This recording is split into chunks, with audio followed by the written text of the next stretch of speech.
Hello friends, welcome to our channel subject library. आज हम लोग क्लास 12 की फ्लेमिंगो बुक के first chapter the last lesson को पढ़ने जा रहे हैं। ठीक है, तो the last lesson Alphonse Daudet के द्वारा लिखा गया है। He was the writer of this lesson, the last lesson. तो ये लेसन कैसा लास्ट लेसन है वो हम स्टोरी को पढ़ करके देखेंगे। ये स्टोरी किसके बारे में है, कैसे है, तो ये सारी कुछ चीजें इस वीडियो के अंदर हम देखेंगे। तो इससे पहले आप लोग लाइक कर दें, चैनल को सब्सक्राइब कर ले अगर नहीं है, और प्लीज इसे अपने फ्रेंड्स और रिलेटिव्स के साथ शेयर करें। ठीक है, ताकि ज्यादा से ज्यादा लोग हमसे कनेक्ट हो सके। चलिए तो स्टार्ट करें हम अपना chapter without wasting the time, the last lesson. Alphonse Daudet, थोड़ा सा इनके बारे में जान लेते हैं। ये इनका लाइफ स्पैन था 1840 to 1897 and he was French novelist और short story writer. The last lesson कब सेट किया था इन्होंने? ये तब लिखा था जब फ्रैंको पर्सियन वॉर 1870 टू 71 में चल रहा था। उस ड्यूरेशन में ये जो चैप्टर है द लास्ट लेसन, ये स्टोरी लिखी गई थी। ठीक है, और इस समय क्या हुआ था, जो अल्सेस और लॉरेन दो सिटीज थी, ये टू सिटीज थी। कहाँ की ये सिटीज थी? ये टू सिटीज थी फ्रांस की। तो ये दो सिटीज पे क्या हो गया था, इस पर रूल करने लगे थे। ये अंडर चली गई थी जर्मनी की। किसके पास चली गई थी? जर्मनी के पास, यानी जर्मनी और जो पर्सियन हैंड्स में चली गई थी। पर्सियंस थे, they got victory over these two cities. तो ये जो स्टोरी है ये एल्सिस की स्टोरी है, वहां से कनेक्टेड है, वहां से ली गई स्टोरी है। तो चलिए हम स्टार्ट करते हैं अपने चैप्टर को, फटाफट से देख लेते हैं कि स्टोरी के अंदर क्या दिया गया है ना। तो ये स्टोरी बिगिन होती है, फ्रेंच नाम का एक लड़का है, ठीक है, जो स्कूल जा रहा है। उसकी स्कूलिंग से, उसके स्कूल के डेज से स्टार्ट होती है। तो चलिए देखते हैं कि वो क्या कर रहा है इसमें स्कूलिंग में जाते हुए। I started for school very late that morning and was in great dread of a scolding, especially because Mr. Hamill had said that he would question us on participle and I did not know the first word about them. When I thought running away and spending the days out of doors. It was so warm, so bright. The birds were chirping at the edge of the woods and in the open field back of the sawmill the Persian soldiers were drilling.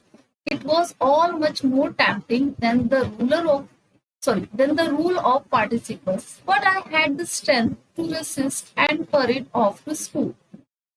अभी यहाँ पे ये जो French छोटा सा बच्चा है ना, ये क्या बोल रहा है, मैं उस दिन बहुत लेट था स्कूल, उस मॉर्निंग है ना, लेट हो चुका था। और मैं ड्रेड यानी डरा हुआ था, ड्रेडफुल था। किससे? Scolding of Mister Hamel. Mister Hamel कौन है यहाँ पर?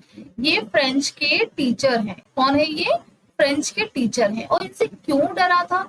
ऑब्वियस सी बात है, टीचर क्या करते हैं, कुछ होमवर्क या कुछ काम बोलते हैं, आपको अलॉट करते हैं। तो जब आप होमवर्क को नहीं करते हैं, कंप्लीट नहीं करते, उसको लर्न नहीं करते हैं, तो नेक्स्ट डे हमें उन्हें टीचर को फेस करने में हल्का सा डर लगता है, उनकी डांट का डर लगता है, स्कॉल्डिंग है ना। क्यों? क्योंकि उन्होंने ऐसे ही फ्रेंच को क्या दिया, क्वेश्चन अस ऑन पार्टिसिपल। आज वो फ्रेंच से पार्टिसिपल्स के बारे में क्वेश्चन करने वाले थे।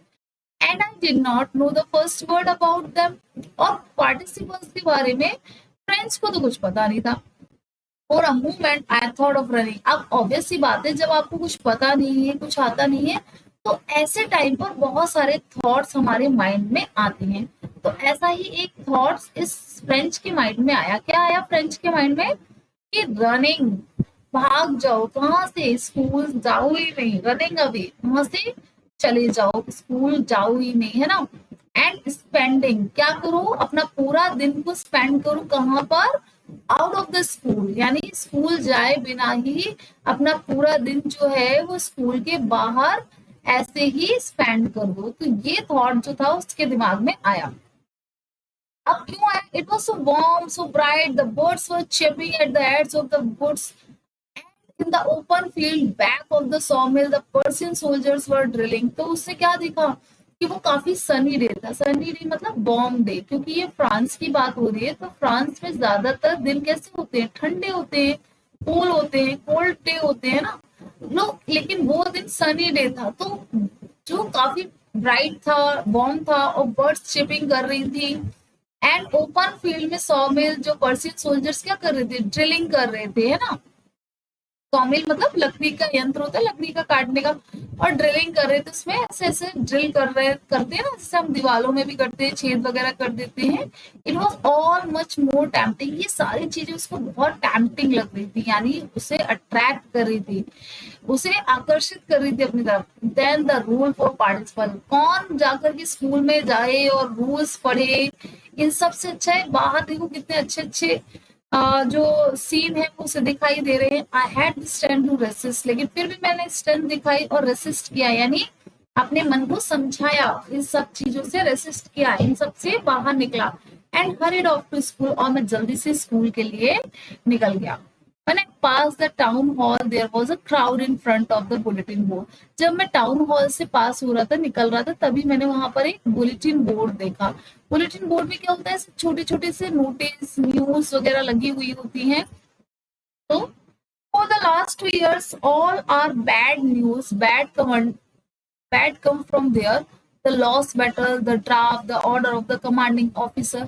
लेकिन इस बुलेटिन बोर्ड से जो न्यूज आ रही थी वो 2 years से कैसी आ रही थी, बैड आ रही थी, सारी खराब न्यूज आ रही थी, कुछ भी अच्छे न्यूज तो आ ही नहीं रही थी। जैसे कि उन्होंने बैटल लॉस कर दिया है, ड्राफ्टिंग की, order of the commanding officer जो उनके थे उनके ऑर्डर्स आया करती थी, यानी कोई भी न्यूज पॉजिटिव न्यूज नहीं होती थी, है ना। And I thought to myself without stopping, what can be the matter now. और मैंने भी यही सोचा कि यहाँ से सिर्फ बैड न्यूज आती है, तो मैं वहां रुका नहीं, मुझे क्या करना है इस मैटर में इन्वॉल्व हुए बिना वो वहां से चल दिया, ठीक है। हरिड अप, यानी वो वहां पर उसने वेट नहीं किया, रुका नहीं उस जगह पर जानने के लिए कि क्या मैटर है। तो चलिए आगे देखते हैं। Then as I hurried by as fast as I could go, क्योंकि वो लेट हो चुका था स्कूल के ना, लेट इन द मॉर्निंग, उस मॉर्निंग काफी लेट था, तो इस कारण उसने हरी अप किया, यानी जल्दी की, जितनी जल्दी वो कर सकता था। Black Smith Wester who was there with his apprentice reading the, वहां पे काफी सारे लोग क्या कर रहे थे, बुलेटिन को पढ़ रहे थे, उन न्यूज़ को पढ़ रहे थे, लेकिन जो फ्रेंड्स है ये वहां पर उन न्यूज को जानने के लिए नहीं रुका, है ना। Called after me, don't go so fast बब, you will get to your school in plenty of time। तभी उसे किसकी आवाज आई, क्या आई, क्या कहा गया, डोंट गो फास्ट, ज्यादा जल्दी मत करो क्योंकि काफी समय है तुम्हें स्कूल पहुंचने लिए। I thought he was making fun of me, तो उसको तो क्या लगा, उसका जो फ्रेंड है वो क्या कर रहा है, उस पर फन कर रहा है, उसे मजाक कर रहा है कि अरे वो लेट तो हो चुका है। And reached Mister Hamel's little garden all out of breath, यानी जल्दी से वो कहाँ पहुंचा, मिस्टर हैमल के लिटिल गार्डन, छोटा सा गार्डन था स्कूल में, वहीं पर वो पहुंचता है और वो ब्रीथ कर रहा है ना। Usually when school began there was a great bustle, ज्यादातर क्या होता है जब स्कूल शुरू होता है, क्योंकि मॉर्निंग का टाइम है, तो उस समय वहां बसल, बहुत रश होता है, ऐसे अफरा तफरी टाइप की रहती है ना, बच्चे इधर उधर घूमते रहते हैं, ये सारी चीजें थी। Which could be heard out in the street, यानी और वो बसल, वो शोर, वो जो नॉइस है, वो जो अफरा तफरी है, वो स्ट्रीट तक में सुनी जा सकती है, यानी स्ट्रीट तक में उसकी साउंड, उसकी आवाज सुनाई देती है ना। But the opening and closing of desk open कर रहे हैं, क्लोज कर रहे हैं बच्चे, lesson repetition, unison and very loud with our hands over our ears to understand better, and the teacher's great ruler rapping on the table, और teachers की table ऐसे रैप करते हुए, ये सारे साउंड जो है वो स्ट्रीट तक सुनाई देते हैं। But now it was also still, लेकिन आज स्कूल कुछ अलग सा था, सब कुछ स्टिल था, एकदम शांत, नो साउंड नो नॉइज, ठीक है, कोई नॉइज सुनाई ही नहीं दे रहा था। I had counted on the commotion to get to my desk without being seen, ठीक है, यानी उसने क्या सोचा था कि उस दिन वो बिना किसी शोर शराबी को नोटिस किए हुए, विदाउट बीइंग सीन, इधर उधर ये सब देखे हुए वो सीधे अपनी डेस्क पर पहुंच जाएगा। लेकिन उस दिन क्या था, सब कुछ संडे की तरह क्वाइट था, जैसे संडे को स्कूल नहीं लगता, वहां पे संडे मॉर्निंग कैसी होती, क्वाइट होती है, तो वो दिन as quiet as Sunday morning, ऐसा शांत था। Through the window I saw my classmates already in their places, और विंडो के थ्रू मैंने देखा कि मेरे जो क्लासमेट्स हैं, मेरे जो फ्रेंड्स हैं वो ऑलरेडी अपनी जगह पे जा चुके थे। And mister Hamel walking up and down with his terrible iron ruler under his arm. तो मिस्टर हैमेल क्या लिए थे, वो वॉक कर रहे थे, अप डाउन और कर रहे थे, और किसके साथ, उनके हाथ में क्या थी, एक आयरन रूलर थी। I had to open the door and go in before everybody, और मैंने गेट खोला क्लास में, अब हमारे जो फ्रेंड्स हैं वो एंटर हो चुके हैं, ठीक है। You can imagine how I blessed and how frightened I was. उस दिन आप इमेजिन कर सकते हैं कि मैं कितना ब्लश कर रहा था, कितना डरा हुआ था, क्योंकि वो लेट भी था और उसने होमवर्क भी नहीं किया था, तो इसलिए वो काफी ज्यादा डरा हुआ भी था और ब्लश कर रहा था। यानी उसका इसकी वजह से चेहरा जो था, क्योंकि सनी डे भी था और वो भागते हुए आ रहा था, तो ब्लश मतलब रेडिश हो गए थे उसके cheeks. But nothing happened. Mister हैमिल saw me and said very kindly, go to your place quickly, little Franz, we were beginning without you. तो मिस्टर फ्रांस, यानी उसका नाम यहाँ पर अब आया है कौन, आई जो स्टूडेंट है यहाँ पर, तो उसको मिस लिटिल फ्रेंड्स कहकर बोला है मिस्टर फ्रेंड्स ने कि जाओ जल्दी से अपनी सीट पर बैठो, अदरवाइज हम लोग तुम्हारे बिना ही स्टार्ट करने वाले थे, है ना।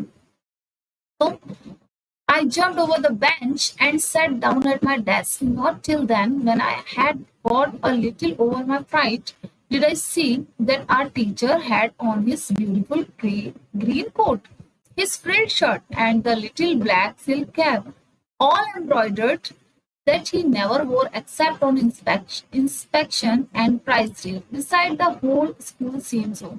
यानी अभी क्या हुआ, जैसे ही वो अपनी सीट पर गया बैठा, उसे क्या दिखा,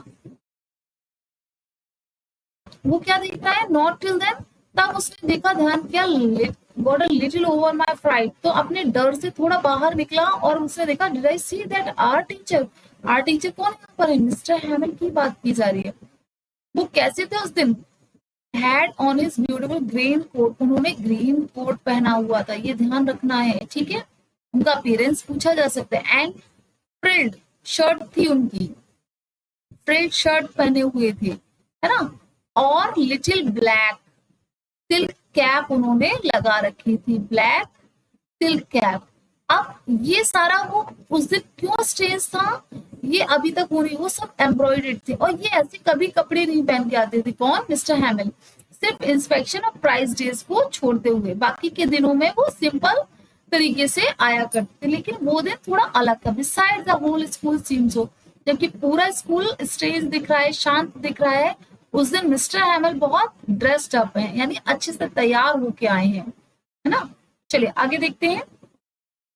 Strange and solemn, but the things that surprised me most was to see on the back benches that were always empty, the village people sitting quietly like ourselves. ठीक है, उस दिन सबसे स्ट्रेंज क्या चीज हुई, सरप्राइज करने वाली चीज क्या थी, कि जो पीछे की सीट्स होती थी, बैक बेंचेस, वो हमेशा एम्प्टी होती थी, खाली होती थी, लेकिन उस दिन the village people sitting quietly, वहां पर स्टूडेंट्स की तरह ही जो विलेज के लोग थे, गांव के लोग थे, वो वहां पर चुपचाप बैठे थे उन्हीं की तरह। ओल्ड हॉसर था एंड थ्री कॉर्नर हैड थी जिसके पास, है ना, एंड फॉर्मर मेयर था, फॉर्मर पोस्टमैन, यानी सारे पुराने बूढ़े लोग, एजेड लोग वहां पर बैठे हुए थे, and several other beside, everybody looked sad, और सबके सब कैसे दिख रहे थे, मायूस दिख रहे थे। And Hauser had brought an old primer, Hauser क्या लेके आया था, एक ओल्ड प्राइमर लेकर आया था, यानी इंक लगाने के लिए, thumb at the edge, and he held it open on his knees with his great spectacles lying across the pages. उसने क्या किया, हाँ, तो हॉसर क्या लेकर आया था, एक प्राइमर लेके आया था, जिसके चारों एजेस को से थंब से, यानी ऐसे उठाते हुए खोला था, और अपनी नीज के ऊपर रख करके उसे खोला था, और उसके जो स्पेक्टिकल्स थे वो कहाँ पड़े हुए थे, अक्रॉस द पेजेस, पेजेस के ऊपर पड़े हुए थे, है ना। So while I was wondering about it all, Mr. Hamill mounted his chair and in the same grave and gentle tone which he had used to me said, my children, this is the last lesson I shall give you. अभी क्या हुआ, mister हैमिल जो थे उन्होंने क्या किया, wondering, यानी ये शब्द मुझे बहुत आश्चर्यजनक लगे कि मिस्टर हैमिल जो थे उन्होंने वो चेयर से उठे और क्या बोले जेंटल वॉइस में, एकदम ग्रेव एंड जेंटल, थोड़ी सी सीरियस लेकिन पोलाइट टोन में क्या बोली कि ये मेरा कैसा है, माय चिल्ड्रन, ये मेरा लास्ट लेसन है जो आज मैं तुम्हें देने जा रहा हूँ। The order has come from Berlin, Berlin से एक ऑर्डर आ गया है। वो बोला था ना कि कमांडिंग ऑफिसर्स के ऑर्डर आया करते थे, to teach only German in the schools of Alsace and Lorraine. ठीक है, यानी अब क्या होना था, आप एलिसिस में और लोरेन में दोनों ही जगह पर आप जो फ्रेंच लैंग्वेज पढ़ाई जाती थी वो बंद हो गई थी, यानी उसको बैन कर दिया गया था। वो एल्सिस एंड लॉरेन में क्या पढ़ाया जाना था, पढ़ाया जाना था अब जर्मन। ठीक है, यानी कि जर्मनी जो थी वो उनकी नई लैंग्वेज के रूप में वो जानी जाएगी। उसके लिए न्यू टीचर अपॉइंट हो गया था और न्यू टीचर ज्वाइन करने वाला था, तो ये मिस्टर हैमल को जाना पड़ेगा। तो ये मिस्टर हैमल का कैसा था, लास्ट लेसन था, आई शैल गिव यू, है ना, जर्मन इन द स्कूल। अब स्कूल्स में एल्सिस एंड लॉरेन में जर्मन पढ़ाई जाएगी। The new master comes tomorrow, कल तुम्हारा नया टीचर आ जाएगा। This is your last French lesson, French का तो ये लास्ट लेसन है। I want you to be very attentive, इसलिए मैं चाहता हूँ कि आज आप सभी लोग बहुत अटेंटिव होकर के मुझे सुने।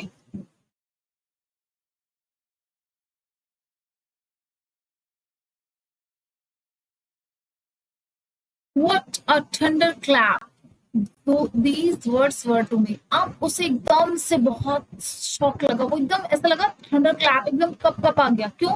ओ the riches that was that what they had put up at the town hall। ओ ये इतना रेचेस क्यों हो रहा था, क्यों इतना बसल था वो टाउन हॉल में, बुलेटिन्स में क्या आया था। अब उसके समझ में आ रहा है, my last French lesson, why I hardly knew how to write. ये मेरा आखिरी फ्रेंच लेसन है और अभी तो मैं थोड़ा भी यानी ना के बराबर जानता हूँ लिखना, फ्रेंच तो मुझे आती ही नहीं। I should never learn any more, मैंने इसे कभी ज्यादा और सीखने की कोशिश भी नहीं की। I must stop there then oh how sorry I was for not learning my lesson. आज उसे ये लग रहा था, फील हो रहा था कि आज वो सॉरी फील कर रहा था कि मैंने अपने लेसन को सीरियसली क्यों नहीं पढ़ा। फॉर सीकिंग बर्ड्स एग्स और गोइंग स्लाइडिंग ऑन द सा, मैं हमेशा बर्ड्स के एग को देखने में, ढूंढने में, स्लाइडिंग पे जाने में, सार इन सब में बिजी रहा instead of learning my lesson. मैंने अपने लेसन को कभी भी प्रायोरिटी नहीं दी और कभी भी लर्न नहीं किया। तो ये सारी चीजों के लिए आज वो सॉरी फील कर रहा था। अभी ये जो कि थोड़ी देर पहले सोच रहा था कि बंक मार ली जाए, मिस्टर हैमल स्कॉल्ड करेंगे, लेकिन suddenly his mind was changed, उसका दिमाग चेंज हो गया कि अरे अब वो सॉरी फील कर रहा था। My books that had seemed such a nuisance a while ago, कुछ समय पहले मुझे ऐसा लगता था कि मेरी बुक बहुत शोर मचाती है, बहुत प्रॉब्लम क्रिएट करती है मुझे। So heavy to carry my grammar and my history of the sense, और सबसे ज्यादा हैवी उसे क्या लगती थी, ग्रामर और history of the sense. Were old friends now that I could not give up, लेकिन अब ये मेरे ओल्ड फ्रेंड्स हो चुके थे, लेकिन अब मैं जो था इसको गिव अप नहीं करना चाहता था, यानी मैं इन्हें सीखना चाहता। And mister Hamel too, the idea that he was going away, और ये आइडिया भी मेरे दिमाग में बहुत शॉकिंग था कि मिस्टर हैमिल भी, यानी मेरे फ्रेंच लैंग्वेज जाने के साथ साथ मिस्टर हैमिल भी हमें छोड़कर जा रहे। I should never see him again, अब मैं उन्हें कभी नहीं देख पाऊंगा। Made me forget all about his ruler and how cranky he was, और ये चीजें उसे भूल गया कि उसकी उनके रूलर और उनकी क्रैंकी जो चीजें थी, स्ट्रिक्टनेस थी, वो सब कुछ इसके आगे भूल गया। ठीक है, चलिए अब बाकी का जो चैप्टर है वो हम नेक्स्ट वीडियो में पढ़ेंगे, ताकि ये वीडियो लंबा और बोरिंग ना हो। So please be connected with us. Thank you, have a nice day, और please like share subscribe. Thank you.